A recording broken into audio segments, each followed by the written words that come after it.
Okay, welcome back to another S.E.S.A devlog. So this is going to be number 7. For those of you who are not familiar with the project, this is essentially my exploration in expanding and diversifying the vehicle sports genre, which I believe Rocket League invented.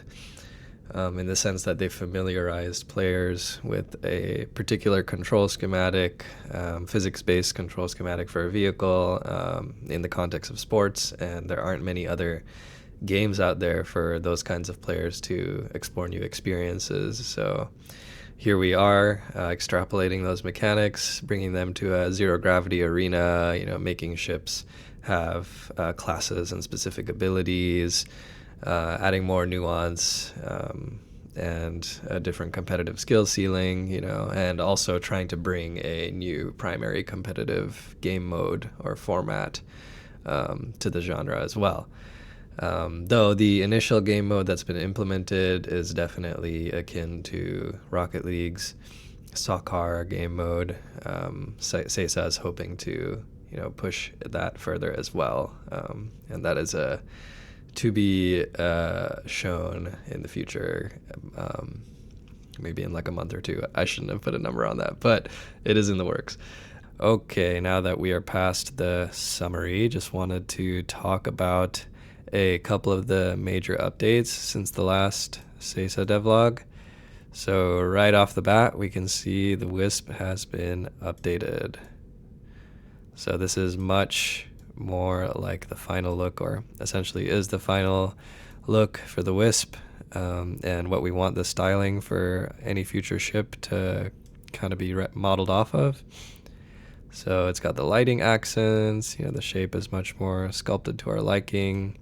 The lights essentially adapt to what color or what team you're on. So this is my blue team setup. You can see the lights changed.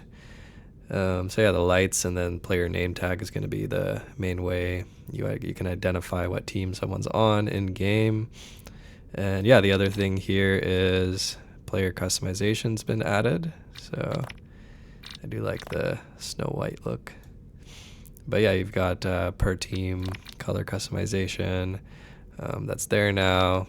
The Sentinel will also eventually get its styling pass to kind of meet the level of visual fidelity of the Wisp. It'll get its lighting accents, and yeah, it's in the works.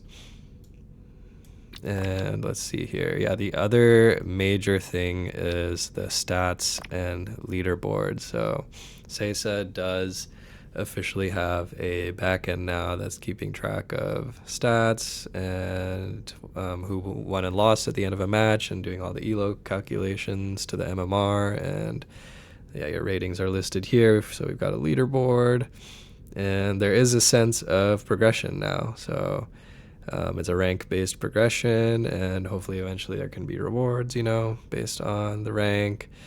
Yeah, that system is all there now. So we haven't had any playtests since this has been implemented, so we don't have many names here in the leaderboard. So it'd be great to see more people in here once we've done some playtesting.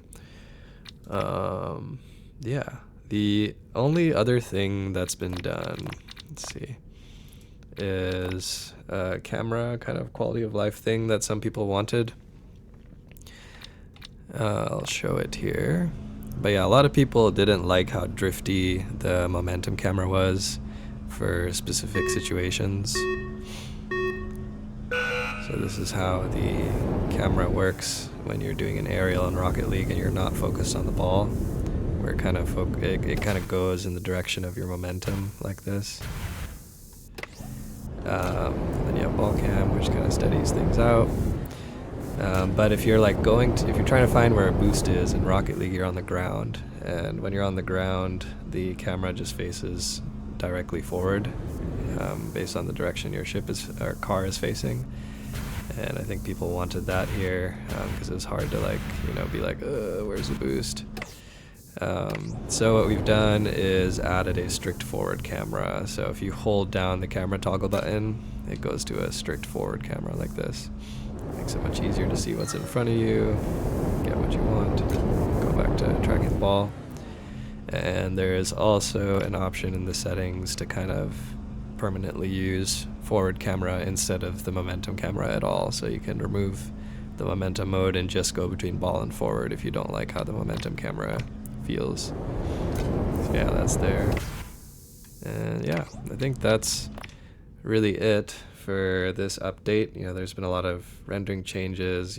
If you can tell, like lighting and shadow stuff has changed. Just how the whole thing looks is a little bit different, mostly for graphics optimization and preparing for future visual assets. And it's more efficient now on lower grade GPUs. But yeah, those are the major updates since the last devlog. If you're interested in the project or you want to play test, I'll put the Discord link in the description, as well as the Steam store page if you want to wishlist. But yeah, come through to the Discord if you want to play test. That's where I'm giving people Steam keys and we're scheduling play tests. Yeah, it's all free and whatever. It's pretty much just closed play testing for now for people in the Discord. Yeah, that's it. Come through. Otherwise, happy holidays and peace.